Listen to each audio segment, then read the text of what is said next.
Welcome to news Khan నేను రాజశేఖర్. ముందుగా వివిధ వార్తాపత్రికలోని ప్రధాన ముఖ్యాంశాలు చూద్దాం. ఈనాడు చూసుకుంటే ప్రధానంగా మనకి రైతుల రుణ ఖాతాలోకి రేపే మాఫీ సొమ్ము అనే వార్త ప్రధానంగా హెడ్లైన్ కనిపిస్తూ ఉంది. ఇక ₹1,00,000 వరకు జమ, పాస్ పుస్తకాల ఆధారంగా రుణమాఫీ, కుటుంబ నిర్ధారణకి రేషన్ కార్డు లేకుండా వర్తింపు, సీఎం రేవంత్ రెడ్డి వెల్లడి అనే వార్త ప్రధానంగా కనిపిస్తుంది. ప్రజాహిత పాలనే ప్రభుత్వ లక్ష్యం, పథకాలు కార్యక్రమాలు చివరి లబ్ధిదారుల వరకు చేర్చాలి, ఆరోగ్యశ్రీ రేషన్ కార్డులతో ముడిపెట్టొద్దు, కలెక్టర్ల సదస్సులో సీఎం రేవంత్ వ్యాఖ్యలు, క్షేత్రస్థాయిలో పర్యటించి ప్రజలతో మమేకం కావాలని సూచన అనే వార్త కనిపిస్తోంది. అలాగే మరొక వార్త చూసుకుంటే మధ్యంతర సిఫార్సుల్లో అమలు చేశారా, లేఖలు రాసిన నీటిపారుదల శాఖ నుంచి సమాధానం రాలేదు, కాళేశ్వరం మరమ్మతులపై నేషనల్ డ్యామ్ సేఫ్టీ అథారిటీ లేఖ అనే వార్త కనిపిస్తుంది. నేడు భారీ, రేపటి నుంచి అతి భారీ వర్షాలు అనే వార్త కూడా కనిపిస్తుంది. అప్రమత్తంగా ఉండాల్సిన అవసరం ఉంది. అండ్ విద్యుత్ విచారణ కమిషన్ చైర్మన్ మార్చండి అనే వార్త కూడా కనిపిస్తుంది. రాష్ట్ర సర్కారుకు సుప్రీంకోర్టు ఆదేశం, జస్టిస్ నరసింహారెడ్డి నిష్పాక్షపాతమైనటువంటి కేసీఆర్ అనుమానం వ్యక్తం చేశారు. దీనికి సంబంధించి కూడా వార్త కనిపిస్తుంది. కమిషన్ చైర్మన్ మార్చండి కూడా ఆదేశాలు ఇచ్చినటువంటి పరిస్థితి. అలాగే మరొక వార్త చూసుకుంటే అమెరికా ఉపాధ్యక్ష అభ్యర్థి వాన్స్ తెలుగింటి అల్లుడే అనే వార్త కూడా కనిపిస్తుంది. బీటెక్ అదనపు సీట్లు 2,640 అనే వార్త కూడా కనిపిస్తుంది. అండ్ మరొక వార్త చూసుకుంటే రేవంత్ పల్లు దుర్మార్గ పరిస్థితులు, రాష్ట్రంలో రాజ్యాంగ వ్యవస్థల దుర్వినియోగం, మా ఎమ్మెల్యేలు పార్టీ మారాలని బెదిరిస్తున్నారు, పార్టీ ఫిరాయించిన శాసనసభ్యులపై స్పీకర్కు ఫిర్యాదు చేశామని కూడా మాజీ మంత్రి కేటీఆర్ చెప్పినటువంటి పరిస్థితి. నిన్న ఆ చిత్రపటం కూడా కనిపిస్తున్నటువంటి పరిస్థితి, బీఆర్ఎస్ సంబంధించి కలిసినటువంటి పరిస్థితి. నెక్స్ట్ మనం ఆంధ్రజ్యోతి చూద్దాం. ఆంధ్రజ్యోతికి సంబంధించి జస్టిస్ నరసింహారెడ్డిని తప్పించండి అనే వార్త కూడా కనిపిస్తుంది.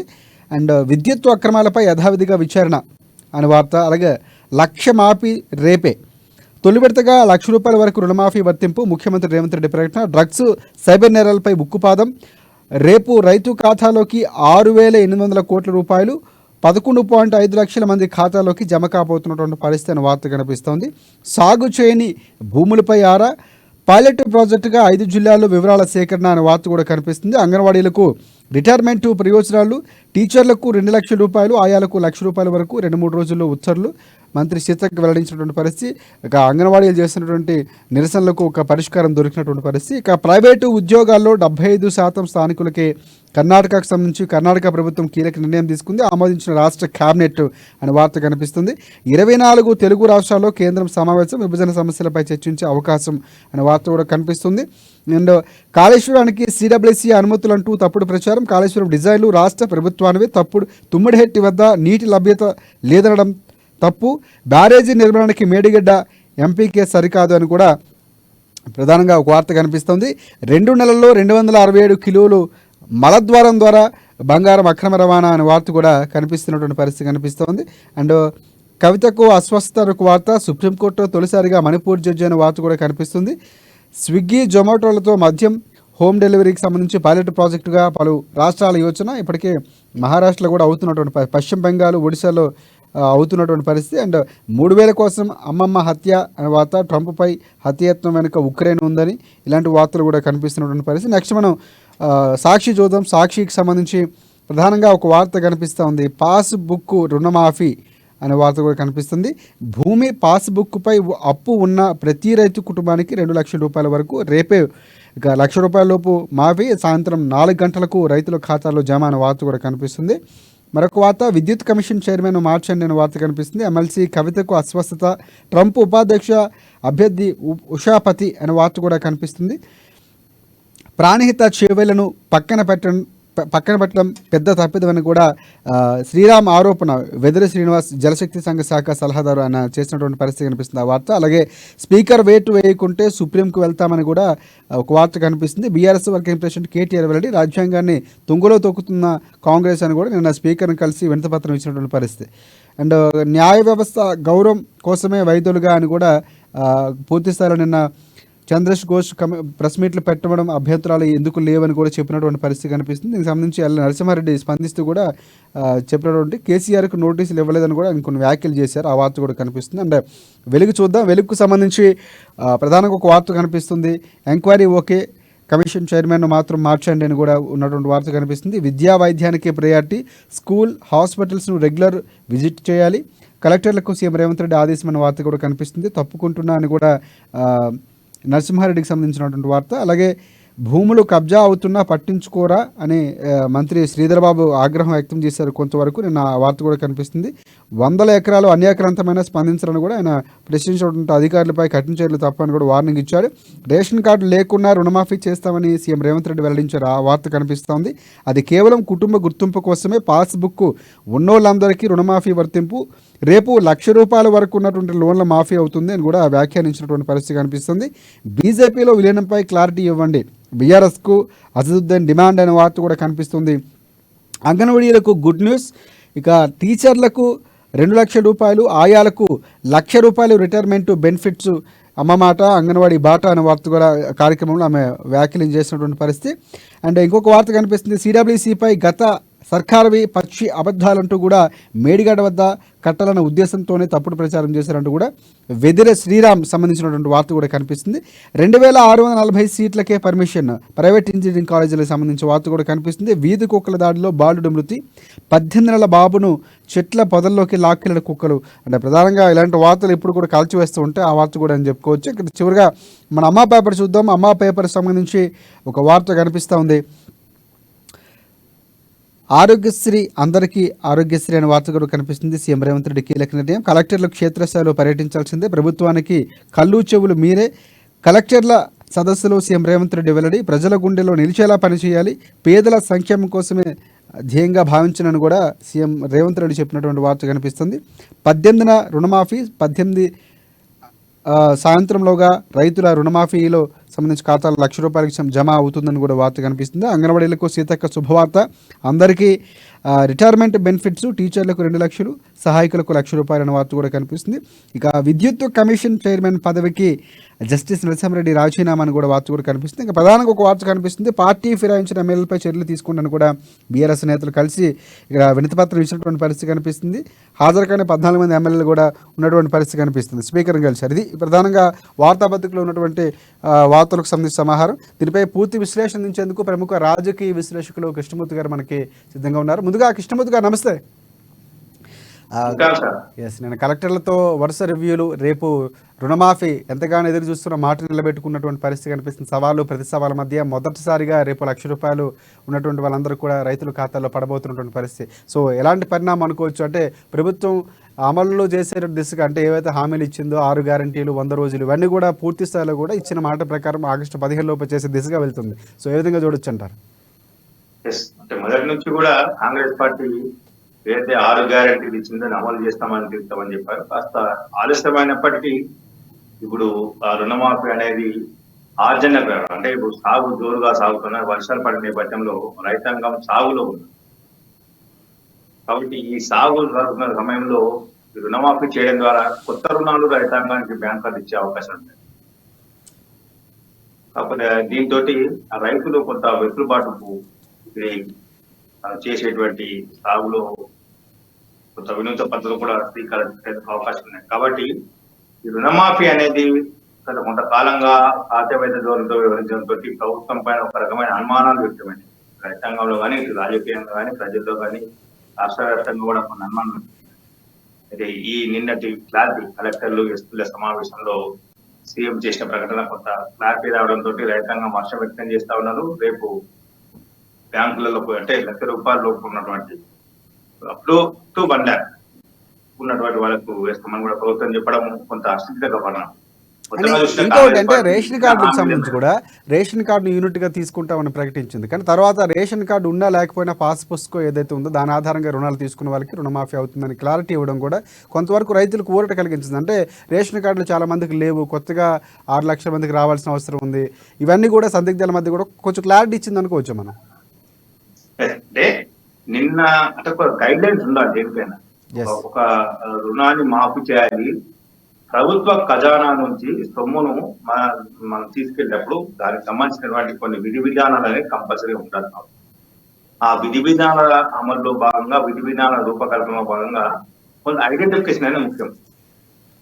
కాబట్టి ఐడెంటిఫికేషన్ కోసం రేషన్ కార్డును కంపల్సరీ అని చెప్పేసి మొన్న విడుదల చేసినటువంటి కొంత గైడ్ లైన్స్, రుణమాఫీ గైడ్ లైన్స్ తో దాన్ని పెట్టడం తోటి నిన్న కొంత హైలైట్ అయింది. కొంత గందరగోళంగా ఉందనుకో ప్రతిపక్షాలు కూడా కొంత దీన్ని తమకు ఆయుధాలుగా మార్చుకునే ప్రయత్నాలు చేశారు. రేషన్ కార్డులు లేవు, ప్రభుత్వం రేషన్ కార్డులు ఇవ్వట్లేదు. కరెక్టే, రేషన్ కార్డులు ఇవ్వట్లేదు ప్రభుత్వం. గత ప్రభుత్వం లేదు, ఈ ప్రభుత్వం కూడా ఇవ్వట్లేదు. దాదాపుగా 10 అంటే ఇంకోటి రేషన్ కార్డుల ఆధారంగా ఇస్తే గనక చాలా మంది కార్డులో వచ్చి రేషన్ తీసుకున్నటువంటి సందర్భాలు, అంటే అలాంటి వారికి కూడా రేషన్ కార్డులు ఉన్నటువంటి పరిస్థితి కూడా ఉంది. దానిపై కూడా ప్రభుత్వం ఒక రకంగా దృష్టి పెట్టాల్సిన అవసరం ఉంది ఖచ్చితంగా. అంటే అది దానికి సంబంధించినటువంటి ఎంక్వైరీ జరుగుతా ఉన్నది. కొంతమంది సరెండర్ చేయమని చెప్తా ఉన్నారు రేషన్ కార్డులు ఉన్న వాళ్ళను. పెన్షన్ కూడా రద్దు చేసుకోవడానికి కోరుతా ఉన్నారు. కొంతమందికి నోటీస్ ఇచ్చాము రెవెన్యూ యాక్ట్ ప్రకారంగా అని చెప్తా ఉన్నారు. ఇవన్నీ జరుగుతా ఉంది. కొంత గందరగోళం ఉంది వాస్తవానికి. అంటే ఇంకొకటి కూడా నిన్న రేవంత్ రెడ్డి మాట్లాడుతూ, అంటే ఒకవేళ ఒకరి ఖాతాకు సంబంధించినటువంటి అమౌంట్ ఇంకో ఖాతాలోకి వేయడం, లేకపోతే ఇలాంటి తప్పులు జరిగితే మాత్రం కఠిన చర్యలు ఉంటాయని హెచ్చరించినటువంటి పరిస్థితి కూడా కనిపిస్తుంది. అంటే సంబరాలు కూడా చేసుకోవాలి ఈ రోజు సాయంత్రం అని కూడా ఆయన చెప్పినటువంటి పరిస్థితి కూడా కనిపిస్తుంది. అంటే ఇవన్నీ కూడా పూర్తిగా ఒక రకంగా బలపడుతూనే చేయాల్సినటువంటి కార్యక్రమాలు చేస్తూనే బీజేపీకి సంబంధించి కానీ బీఆర్ఎస్ పార్టీకి సంబంధించి కానీ ఇచ్చిన మాట నిలబెట్టుకున్నామని చెప్పే ప్రయత్నం కూడా చేస్తుంది కాంగ్రెస్ పార్టీ. రైతాంగానికి సంబంధించిన విషయంలో కొంత గందరగోళం జరిగే అవకాశం అని ప్రభుత్వం భావిస్తాం. కాబట్టి నిన్న కలెక్టర్లకు చాలా స్పష్టమైన ఆదేశాలు ఇచ్చారు సీఎం గారు. ఇక్కడ ఎలాంటి పొరపాటు జరగకూడదు, ఖాతాలో జమ చేసే విషయంలో జాగ్రత్తగా చూడండి. బ్యాంకర్స్ కూడా ఏంటంటే రైతు రుణమాఫీకి సంబంధించిన విషయంలో ఫలానా ఎక్స్ అనే వ్యక్తికి ₹1,00,000 మేము జమ చేసుకోమని ఇచ్చినప్పుడు ఆ ఎక్స్ ఇంకో రకంగా బ్యాంకులో రుణాలు తీసుకోమని ఉంటాడు. అంటే రైతు రుణాలను ఇంట్లో ఉంచి ఆ ఖాతాలోకి ఆ డబ్బులు జమ చేసుకుంటే అది ప్రభుత్వం యొక్క ప్రయోజనం నెరవేరదు. ఏదైతే ప్రభుత్వ లక్ష్యం ఉందో అది నెరవేరకుండా పోయే ప్రమాదం ఉంటుంది. కాబట్టి ఆ ప్రమాదం జరగకుండా ఉండాలి అన్న ఉద్దేశం చెప్పారు చాలా స్పష్టంగా. అంటే కేవలం అగ్రికల్చర్ రుణాలు వీటికి సంబంధించిన విషయం తీసుకోండి. అయితే అగ్రికల్చర్ సంబంధించి కూడా గోల్డ్ మీద కొంతమంది తీసుకుంటారు. Gold loans agriculture gold loans కూడా ఉంటాయి, వాటికి సంబంధించిన వాటికి తీసుకోవాలి. కానీ మామూలుగా గోల్డ్ లోన్స్ ఇతరత్ర లోన్స్ తీసుకున్న వాళ్ళు ఉంటే వాళ్ళకి వర్తింపజేయద్దు. ఈ విషయంలో చాలా జాగ్రత్తగా ఉండాలని చెప్పేసి ప్రభుత్వం ఆదేశింది. ఇప్పటికే చాలా మనకు కొన్ని వివరాలు తీసుకొని పెట్టుకున్నారు. జిల్లాల వారిగా, మండలాల వారిగా, గ్రామాల వారిగా రైతుల వివరాలు రాష్ట్ర ప్రభుత్వం సేకరించి ఉంచింది. రేపు ఖాతాలో జమ అయ్యేటప్పుడు కూడా పలానా మండలంలో పలానా రైతులకు ఇంత మేర రుణాలు విధానం జరిగింది, రుణమాఫీ జరిగింది, రాష్ట్ర ప్రభుత్వం ఇంత ఇచ్చింది అని చెప్తారు ఖచ్చితంగా. కానీ ఇక్కడ కూడా పొరపాటు జరిగితే, బ్యాంకర్స్ ఏమైనా పొరపాటు చేస్తుంటే, కింది స్థాయి సిబ్బంది ఏమైనా పొరపాటు చేస్తుంటే కఠిన చర్యలు అని చెప్పారు. ఖచ్చితంగా ఉండాల్సింది. ఎందుకంటే ప్రభుత్వం యొక్క లక్ష్యం నెరవేరాలి అనుకున్నప్పుడు కొంత కఠినంగా ఉండాల్సిన అవసరం ఉంటుంది. రైట్. ఇంకోటి కృష్ణమూర్తి గారు, ఇంకొకటి చిన్నది, అంటే బంగారం మీద రుణాలు తీసుకొని వ్యవసాయానికి సంబంధించినటువంటి రుణాలు తీసుకున్నటువంటి రైతులు కూడా ఉన్నారు. వారికి సంబంధించి ఒక క్లారిటీ రావాల్సిన అవసరం ఉందని కూడా ఇటువైపు బీఆర్ఎస్ ప్రభుత్వం నుంచి కూడా కొన్ని విన్నపాలు వచ్చినటువంటి పరిస్థితి, కొంత విమర్శలు కూడా అనుకోవచ్చు దాన్ని. సో దానికి సంబంధించి ఏమైనా ఒక వెసులుబాటు ఏమైనా ఉండే అవకాశం ఏమైనా అనుకోవచ్చా మనం? అంటే దానికి సంబంధించి ఎక్కడ కూడా ప్రభుత్వం క్లారిటీ ఇవ్వలేదు. కొంతవరకు రైతులు చాలామంది బంగారాన్ని రుణంగా పెట్టి తీసుకున్నటువంటి పరిస్థితి ఉంది. ఇప్పుడు మనం ఒక ఆస్తిని కొనుక్కోవాలి అనుకున్నప్పుడు మనం గోల్డ్ లోన్ కొంచెం తీసుకుంటాం. లేదు అంటే అత్యవసరం ఎమర్జెన్సీ ఫండ్ కోసం కొంత మనం గోల్డ్ లోన్ తీసుకునే అవకాశం ఉంటుంది. వాటిని వీటిని మల్టిప్లై కేవలం సాగు కోసం తీసుకునేటువంటి అతను రైతు అని నిరూపిస్తూ గోల్డ్ లోన్ తెచ్చినప్పుడు మాత్రమే అతను తీసుకున్న వాళ్ళకు మాత్రమే ఈ రుణమాఫీ అనేది వర్తింపై చేస్తున్నారు. అతను ఒకటి. రెండవది, అతను వ్యవసాయ అగ్రికల్చర్ రుణం తీసుకుంటూ పాస్బుక్ పెట్టి రుణం తీసుకుంటూ మళ్ళీ గోల్డ్ లోన్ తీసుకుంటూ దానికి వర్తింపజేయాలి, ఏదో ఒక దానికి వర్తింపజేస్తారు. అంటే అందుకనే గైడ్ లైన్స్ లో చాలా స్పష్టంగా ఇచ్చారు. ఇవన్నీ కూడా గైడ్ లైన్స్ తో రూపొందించారు. నిన్న కూడా ఈ విషయంలో కలెక్టర్లకు కొన్ని అనుమానం ఉంటే సీఎం రేవంత్ రెడ్డి గారు కొంత నివృత్తి చేశారు. అక్కడ ఉన్నటువంటి అధికారులు, సిఎస్ మిగతా అధికారులు కూడా కొంత నివృత్తి చేశారు. ఏం జరుగుతుంది, ఎట్లా ఇవ్వాలి, ఏందని జిల్లాల వారిగా, మండలాల వారిగా బెనిఫిషరీస్ లబ్ధిదారుల జాబితాను కూడా కలెక్టర్లు ఇచ్చారు. కలెక్టర్లకు సంబంధించినటువంటి విషయంలో కొంత ప్రభుత్వం కూడా తమ వద్ద ఉన్న నివేదికను వివరాలు కూడా అందించింది. అంటే దీని విషయంలో చాలా సుదీర్ఘంగా నిన్న మొదటి ఫస్ట్ హాఫ్ అంతా కూడా రైతు రుణమాఫీ, రైతు సమస్యలు, వీటి మీదే ఆ ప్రభుత్వం చర్చించింది. అంటే రాష్ట్ర ప్రభుత్వానికి రైతాంగ సమస్యల మీద ఏ మేరకు చిత్తశుద్ధి ఉంది అనే విషయం నిన్నటి సమావేశంలో అర్థమైంది. అంటే ఒక రకంగా చెప్పాలంటే రాష్ట్ర ప్రభుత్వము ఇటువైపు ఇచ్చిన హామీలు ఎస్ ఎస్ ఎస్ ఎస్ పూర్తి అంటే స్థాయిలో నెరవేర్చే దిశగా కొంత ముందుకు వెళ్తుంది అన్న విషయం నిన్న సమావేశంలో చెప్పగానే చెప్పింది రాష్ట్ర ప్రభుత్వం. రైట్. దాంతోపాటు ఆరోగ్యం పైన విద్యపై కూడా ప్రధానంగా దృష్టి పెట్టింది. అంటే ఇటువైపు రేషన్ కార్డుకి సంబంధం లేకుండానే ఆరోగ్య కార్డు వారికి జారీ చేయాలి అన్నటువంటి పరిస్థితి. అంటే ఆరోగ్యశ్రీ కార్డులకు సంబంధించి కూడా మరొకసారి దానికి సంబంధం లేకుండా వేరువేరుగా కార్డులు ఇద్దాం, దానికి సంబంధించి దీనికి లింక్ పెట్టొద్దని కూడా చెప్పినటువంటి పరిస్థితి కనిపిస్తుంది. వైద్యం అందరికీ అందాలి, ప్రతి పేదవాడికి వైద్యం అందే విధంగా కార్డుల పంపిణీ ఉండాలని కూడా ఆదేశించినటువంటి పరిస్థితి కనిపిస్తుంది అండి. కలెక్టర్ల సమావేశంలో సీఎం దానికి సంబంధించినటువంటి చర్చలు కూడా జరిపి వారికి నిజంగా ఆహ్వానించక పరిణామం. గడిచిన 11 సంవత్సరాలుగా అసలు కొత్త రేషన్ కార్డు అంటే లేదు. గత ప్రభుత్వం లేదు, ఈ ప్రభుత్వం ఇష్టపడటం ఇంకా దానికి సంబంధించిన గైడ్ లైన్స్ రూపకల్పన జరగలేదు. ఆ ప్రజాపాలన దాంట్లో దరఖాస్తు స్వీకరించారు, అవి అట్లనే పెండింగ్ లో ఉన్నాయి, అవి ఎప్పుడో తెలియదు. కాబట్టి ఈ లోపల చాలా మంది పేదవాళ్ళు ధనికులయ్యారు, ధనికులు పేదవాళ్ళయ్యారు. వీళ్ళందరికీ కొంత ఇబ్బందికర పరిస్థితులు ఉంటాయి, అంటే ఆరోగ్యం దృష్ట్యా. కాబట్టి నిన్న తీసుకున్న నిర్ణయం రేషన్ కార్డుకు ఆరోగ్యశ్రీకి సంబంధం లేదు, ప్రతి ఒక్కరికి ఆరోగ్య కార్డు ఇచ్చే విధంగా చర్యలు తీసుకోవాలన్నారు. చాలా ఆహ్వానించదగ్గ పరిమాణం ఇది, చాలా పరిణామం. ఖచ్చితంగా దీని విషయంలో కొంత ప్రభుత్వం ఒక ముందడుగు వేసిందని చెప్పచ్చు. అభివృద్ధి పథంలో ప్రజా సంక్షేమం విషయంలో ఒక సాహసోపేతమైన నిర్ణయం తీసుకొని ఒక ముందడుగు వేసిందని చెప్పచ్చు. అందరికీ విద్య, అందరికీ ఆరోగ్యం అనేది ప్రభుత్వ నినాదంగా. అంటే దీనికి సంబంధించి కూడా కలెక్టర్లకు కూడా చాలా సూచనలు, అంటే ఒక రకంగా స్వీట్ వార్నింగ్ అనుకోవచ్చు. అంటే ఆఫీసులకే పరిమితం కాకుండా ఏసీ గదుల్లోనే ఉండిపోకుండా ఎప్పటికప్పుడు విజిట్ చేస్తూ ఉండండి. ఇటువైపు వైద్యులకు సంబంధించినటువంటి హాస్పిటల్స్ కానీ లేకపోతే స్కూల్స్ని కానీ అక్కడ ఎలా ఏ పనితీరు జరుగుతుందో ఎప్పటికప్పుడు రివ్యూలు నిర్వహించండి. కొత్తగా ఆలోచనలు వస్తే చెప్పండి. అంటే ఇలాంటి ధోరణులతో ప్రభుత్వం వెళ్ళటం, రేవంత్ రెడ్డి వెళ్ళటం నిజంగా శుభపరిణామం అనుకోవచ్చు మనం. అంటే కొత్తగా వినూత్నంగా ఆలోచిస్తుంది ప్రభుత్వం అనుకోవచ్చు మనం. ఆల్రెడీ రాష్ట్ర ప్రభుత్వము ఆకస్మిక తనిఖీలను ప్రారంభించింది. మంత్రులు కూడా చేస్తున్నారు. మంత్రి కోమటిరెడ్డి వెంకటరెడ్డి కానీ, ఉత్తమ్ కుమార్ రెడ్డి కానీ, లేదంటే మిగతా మంత్రులు బట్టి విక్రమార్క, వీళ్ళందరూ కూడా సచివాలయంలో మొదలుపెట్టారు. అంటే ఓవర్ టైమ్ లో మొదలుపెట్టారు. సచివాలయం అంటే రాష్ట్రానికి గుండెకాయ లాంటిది. ఇక్కడ సంస్కరణ తీసుకోవాలని చెప్పేసి ఇక్కడ ఉద్యోగుల హాజరు విషయం కానీ, ఉద్యోగుల పనితీరు కానీ, ఫైళ్ళ పెండింగ్ కానీ, ప్రజా సమస్యల పరిష్కారం విషయంలో అధికార యంత్రాంగం చేస్తున్నటువంటి పనిని కానీ, తీసుకుంటున్న నిర్ణయాలను కానీ వీటన్ని పరిశీలిస్తావు. ఎప్పటికప్పుడు వాళ్ళకు క్షేత్రస్థాయిలో ఏం చేస్తున్నారు, మీరు క్షేత్రస్థాయి ప్రజలకు ఏమందిస్తున్నారు అన్న విషయంలో కొంత ముందుకెళ్తా ఉన్నాం. కాబట్టి కృష్ణమూర్తి గారు, ఇదే నేపథ్యంలో ప్రభుత్వం అంటే చాలా రోజుల నుంచి అంగన్వాడీ కార్యకర్తలు కానీ, టీచర్స్ కానీ రిటైర్మెంట్ బెనిఫిట్స్ కోసం ధర్నా చేస్తున్నారు. సో వారికి సంబంధించి కూడా ఒక గుడ్ న్యూస్ మంత్రి సీతక్క నిన్న వెల్లడించినటువంటి పరిస్థితి. 2-3 రోజులు దానికి సంబంధించి ఉత్తర్వులు కూడా జారీ కాబోతుందని చెప్పినటువంటి పరిస్థితి. సో ఇది రకంగా సమస్యలు ఏవైతే విమర్శలు అన్నింటిలో కూడా సమాధానం చెప్తూ ధర్నాలకు సంబంధించినటువంటి ఒక చెక్ పెడుతూ వారికి సంబంధించి శుభవార్త చెప్పడం ఏ విధంగా చూడొచ్చు అంటారు? అంగన్వాడీ విషయంలో గత ప్రభుత్వం పూర్తిగా నియంతృత్వ ధోరణితో వ్యవహరించింది. వాళ్ళను పోలీసుల ఇనుపబుట్టతో తొక్కించింది. అదే ఈ ప్రభుత్వంలో కూడా అంగన్వాడీని కొంత ఆందోళన బాట పట్టారు. కానీ అంటే ఎలక్షన్ ముందు నుంచే చేస్తున్నారు, వాళ్ళు ఎలక్షన్స్ ముందు నుంచే చేస్తున్నారు. వారు హామీ ఇచ్చిన అవ్వలేదు. మొన్నటి వరకు కూడా కాంగ్రెస్ ప్రభుత్వం ఒక హామీ ఇచ్చింది, అండగా ఉంటామని చెప్పారు. ఇటువైపు ఎమ్మెల్యే క్యాంప్ ఆఫీసులు ముట్టడించడం. సో మొత్తానికి ఫలితం వచ్చింది, అంటే వారికి తగినటువంటి న్యాయం జరిగింది, ప్రభుత్వం చేసింది అని అనుకోవచ్చు మనం.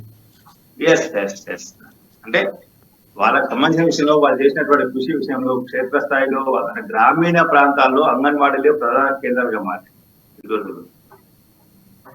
శిశు సంరక్షణ కానీ, మాతా సంరక్షణ విషయంలో కానీ ఈ అంగన్వాడీల పాత్ర చాలా కీలకంగా మారింది. ఈ నేపథ్యంలో వాళ్ళు కొన్ని సందర్భాల్లో వాళ్ళు చాలా కీలక భూమికను పోషిస్తా ఉన్నారు. మొన్న ఎన్నికల సమయంలో వాళ్ళు చాలా కీలకంగా వ్యవహరించారు ఎన్నికల విధుల విషయంలో. గ్రామీణ ప్రాంతాల్లో ఏం జరుగుతుంది, ఏముంటుంది, ఏమవుతుంది అనే విషయం ఎప్పటికప్పుడు మనం సమాచారం సేకరించేందుకు ప్రభుత్వం చాలా సులభంగా మారుతుంది. అట్లాంటి వాళ్ళను ప్రోత్సహించాలి, వాళ్ళకు ప్రోత్సాహం ఇవ్వాలి అని చెప్పేసి ఏదైతే నిర్ణయించిందో రాష్ట్ర ప్రభుత్వం, ఇది కొంత ప్రభుత్వానికి ఒక ప్లస్ పాయింట్ అని చెప్పొచ్చు. అంగన్వాడీ వర్కర్లకు వీళ్ళకు కూడా కొంత మేలు చేసిందని చెప్పొచ్చు. వీళ్ళు ఎందుకు కాలంగా డిమాండ్ చేస్తున్నారు, మాకు మా ఉద్యోగ భద్రత కల్పించండి, మాకు రేపు పొద్దున విరమణ రిటైర్మెంట్ తర్వాత ఎంతో కొంత మాకు కొంత బెనిఫిట్స్ ఇవ్వండి అని డిమాండ్ చేస్తా ఉన్నారు. వాళ్ళకి తగ్గట్టుగా వాళ్ళ డిమాండ్ తగ్గట్టు ఓకే, ₹1,00,000 2,00,000 ఎంతవరకు కరెక్ట్ అనేది కూడా రేపు వచ్చే సమస్య ఉంది. రేపు వస్తుంది మళ్ళీ విపక్షాలు విమర్శించే అవకాశం, అడిగే అవకాశం, ప్రశ్నించే అవకాశం ఉంది. కానీ గత ప్రభుత్వంలో కంటే కొంత మెరుగైన నిర్ణయాన్ని ఇక్కడ తీసుకుంటున్నాం.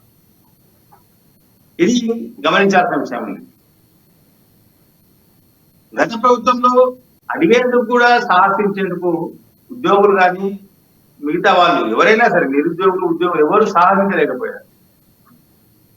కానీ ఈ ప్రభుత్వంలో అడిగేందుకు నిలదీసేందుకు హక్కులు కల్పించారు. వాళ్ళ యొక్క హక్కులకు ఏమైనా భంగం కలిగిందా, వాళ్ళ హక్కులను నెరవేర్చే విధంగా ప్రభుత్వ స్థాయిలో నిర్ణయాలను తీసుకునే అవకాశం ఉంటుందా అన్న విషయాన్ని కూడా కొంత ఆలోచన చేసి రాష్ట్ర ప్రభుత్వం ఎప్పటికప్పుడు నిర్ణయాలు తీసుకుంటా ఉన్నారు. కాబట్టి వీటి విషయంలో కూడా రాష్ట్ర ప్రభుత్వం ఏ అంగన్వాడీల విషయంలో తీసుకున్న నిర్ణయం రాష్ట్ర వ్యాప్తంగా అంగన్వాడీలు హర్షం వ్యక్తం చేస్తా ఉన్నారు. వాళ్ళకు అంటే వాళ్ళ ఓకే, మాకు కాన్ఫిడెన్స్ వచ్చింది, మా ఉద్యోగానికి భద్రత ఉంది, మా ఉద్యోగానికి రాష్ట్ర ప్రభుత్వం అండగా ఉంది, మా ఉద్యోగాలకు ఏమాత్రం లేదు, రేపు పొద్దున మేము రిటైర్ అయినా, మేము ఉద్యోగం నుంచి పక్కకు తిరిగిపోయినా మాకు కొంత ఆసరా ఉంటుంది. అంటే ఒక భరోసా కల్పించింది ప్రభుత్వం, ఖచ్చితంగా ఒక భరోసా కల్పించింది. ఇటువైపు చూసుకుంటే అజదుద్దీన్ ఓవైసీ కొన్ని వ్యాఖ్యలు చేశారు. అంటే ఇంకొక అంశం మనం మాట్లాడితే అజదుద్దీన్ ఓవైసీ చాలా కీలకంగా కొన్ని వ్యాఖ్యలు, అంటే ఇన్ని రోజులు చాలా కీలకంగా ప్రభుత్వంలో ఉన్నటువంటి పరిస్థితి కనిపిస్తుంది ఇటువైపు బీఆర్ఎస్ పార్టీతో. సో ఇటువైపు బీఆర్ఎస్ పార్టీ బీజేపీతో ఉంటుందా, ప్రత్యక్షంగా బయట నుంచి సపోర్ట్ చేస్తుందా, లేకపోతే విలీనం వైపు సపోర్ట్ చేస్తుందని స్ట్రైట్ ప్రశ్నించినటువంటి పరిస్థితి కూడా కనిపిస్తుంది. రాజకీయాల్లో ఏదైనా జరగవచ్చు, ఈ వ్యాఖ్యలు కూడా ఆయన ఉదహరిస్తూ మాట్లాడినటువంటి పరిస్థితి కనిపిస్తుంది. అసలు ఏంటి కొత్త ఆలోచనలు ఏమైనా అంటే అజదుద్దీన్ కి కాంగ్రెస్ కలిసి అవకాశం ఏమైనా ఉందా అంటే ఈ వ్యాఖ్యలు మనం ఆ విధంగా చూడొచ్చు అంటారు? ఏం లేదు సార్, అసదుద్దీన్ కానీ ఎంఐఎం కానీ పెద్ద ఏం లేదు. వాళ్ళు ఎవరు అధికారంలో వాళ్ళకు ఉంటారు. వాళ్ళ దౌర్జన్యాలు, వాళ్ళ అక్రమాలు, వాళ్ళ అక్రమ సంపాదనకు అడ్డు రాకుండా ఉండడమే వాళ్ళ యొక్క లక్ష్యం. వాళ్ళు కాపాడుకోవడం కోసం ఏ అధికారంలో ఉంటే ఏ పార్టీ కాపాడుకోవడమే వాళ్ళ లక్ష్యం. కానీ ప్రజా సంక్షేమం కానీ, ప్రజాక్షేమం కానీ, ప్రజాహితం కానీ వాళ్ళకి అవసరం లేదు ఎంఐఎం నాయకులు. నిన్నదాకా తెలంగాణ ఉద్యమ సమయంలో ఇదే ఎంఐఎం పార్టీ కేసీఆర్ ను బహిరంగంగా వ్యతిరేకించింది. 2014 ఎన్నికల్లో కేసీఆర్ అధికారం రాగానే ఆయన సంకటెక్కింది ఎంఐఎం పార్టీ. ఆ 10 ఏళ్ళు కూడా కాంగ్రెస్ పార్టీని జాతీయ స్థాయిలో, రాష్ట్ర స్థాయిలో ఎంఐఎం నాయకులు, అన్నాదమ్ములు కానీ మిగతా ఎంఐఎం అందరూ కూడా తిట్టిరు. రాహుల్ గాంధీ కానీ, సోనియా గాంధీ కానీ, మిగతా వాళ్ళని ఎవరైనా వాళ్ళు అందరూ తిట్టారు. నిన్నటి వరకు కూడా, అంటే అసెంబ్లీ ఎన్నికల్లో కాంగ్రెస్ పార్టీ అధికారంలోకి వచ్చేంత వరకు కూడా కాంగ్రెస్ పార్టీ తూర్పార పట్టింది ఎంఐఎం పార్టీ. ఈరోజు మళ్ళీ కాంగ్రెస్ పార్టీని సంకటెక్కింది. దాంట్లో పెద్ద ఆశ్చర్యపడాల్సిన అవసరం లేదు. ఇప్పుడు అడుగుతున్నాడు ఈ అసదుద్దీన్ ఓవైసీ, గతంలోనే బీఆర్ఎస్ బీజేపీ తీసుకున్న నిర్ణయాలకు అనేక, అంటే నోట్ల రద్దు కానీ మిగతా అంశాల విషయంలో అనేక విషయాలలో బీఆర్ఎస్ మరొక ఎందుకు మాట్లాడలేదు ఈయన? కానీ ఇంకోటి అంటే కృష్ణమూర్తి గారు, అంటే ఈ అంశం ఇలా ఉంటే ఇంకొక అంశం ఇటువైపు బీఆర్ఎస్ పార్టీకి సంబంధించి అందరూ కూడా ఇటువైపు స్పీకర్ని కలిసినటువంటి పరిస్థితి, ఎవరైతే మారుతున్నారో శాసనసభ్యులు ఫిరాయింపులకు సంబంధించి ఫిర్యాదు చేసినటువంటి పరిస్థితి ఒక రకంగా హాస్యాస్పదమా, లేకపోతే బీఆర్ఎస్ పార్టీ తీసుకున్న నిర్ణయాలు ఎలా ఉండబోతున్నాయి ఏంటి అసలు కేటీఆర్ వ్యాఖ్యలు చూస్తే కనుక చాలా డిఫరెంట్గా ఉన్నాయి మనకి. బీఆర్ఎస్ పార్టీ తను తీసుకున్న కొద్దిగా తానే పడ్డది. ఎంతకన్నా మనం దాని గురించి మాట్లాడుకోవడం అనేది అప్రస్తుతం. ఎందుకంటే అంటే అంటే ఇంత క్లియర్ కట్గా మీరు నేర్పిన రాజకీయమే చేసినటువంటి పరిస్థితి. తప్పు చేసిన వాళ్ళకి తెలుస్తుంటుంది.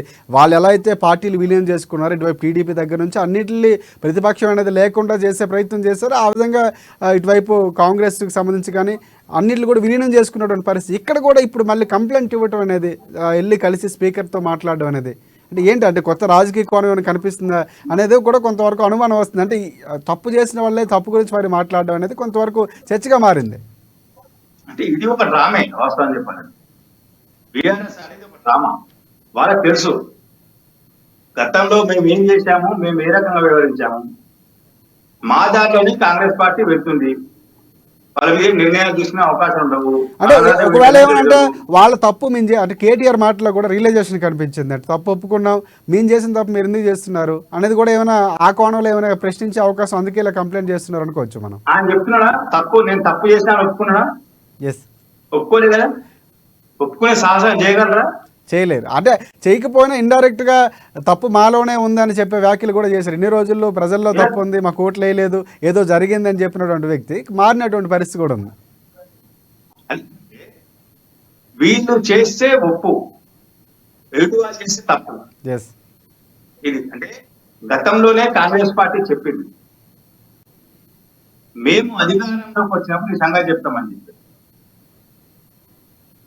ఇదే నిర్ణయాన్ని ఇప్పుడు అంటే లేదు మీరు అన్నట్లు పూర్తిగా ముందు నుంచి కూడా 6 నెలల్లో పార్టీ కూలిపోబోతుందన్నటువంటి సంకేతాలు మొదలైనటువంటి వారం రోజులకే పార్టీ ప్రభుత్వం ఏర్పడిన తర్వాత చెప్పినటువంటి పరిస్థితి. దానికి సంబంధించి కౌంటర్ కూడా అదే వెళ్తుంది. అంటే 6 నెంబర్తో కూడా కొట్టే ప్రయత్నం కూడా చేస్తున్నారు. అంటే దీని తర్వాత ఏమైనా ఒకవేళ పార్టీ ఫిరాయింపులకు సంబంధించి ఆగే అవకాశాలు ఏమైనా ఉన్నాయనుకోవచ్చు. అంటే ఏమైనా ప్రభావం చూపించే అవకాశం ఉందంటారా, లేకపోతే యథా రాజా తదా ప్రజ అన్నట్టుగా కంటిన్యూ అవుతుందంటారా?